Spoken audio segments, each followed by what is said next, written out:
Rayadurgam KTS degree కళాశాలలో 6 అదనపు గదులను గురువారం రాయదుర్గం ఎమ్మెల్యే కాలువ శ్రీనివాసులు ప్రారంభించారు.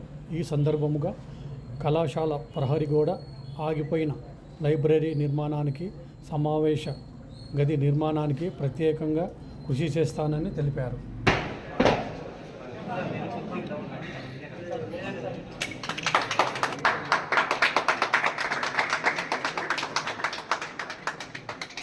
బాలికా విద్యకు పెద్దపీట వేస్తూ గతంలో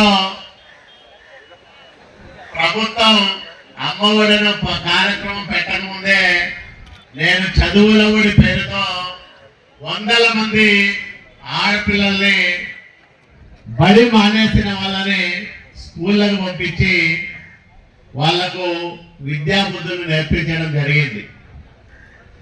10th క్లాసు 9th క్లాస్కే తల్లిదండ్రులు పెళ్లిళ్ళు చేస్తా ఉంటే పెళ్లికి అది సరైన వయసు కాదని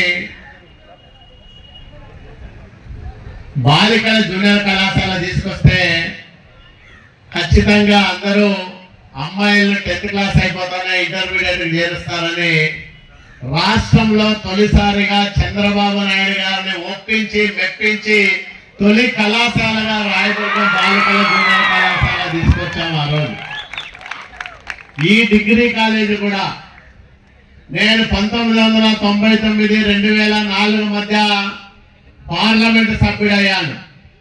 చిన్న వయస్సు 35 సంవత్సరాలకే పార్లమెంటులో ఢిల్లీలో తెలుగు వాణిని వినిపించే అవకాశం ఇక్కడ ప్రజలు నాకు ఇచ్చారు. చెందడానికి ఇంకా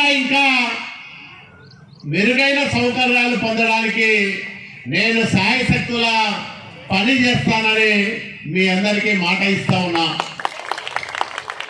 వాళ్ళు అడిగారు, ఖచ్చితంగా కాంపౌండ్ వాల్ నిర్మాణం చేయిస్తానని మీ అందరికీ మాట ఇస్తా ఉన్నా. లైబ్రరీ బ్లాక్ అసంపూర్తిగా ఉందన్నారు, దానికి కూడా నిధులు ఇప్పిస్తా. రాష్ట్రం ఆర్థికంగా కష్టాల్లో ఉంది.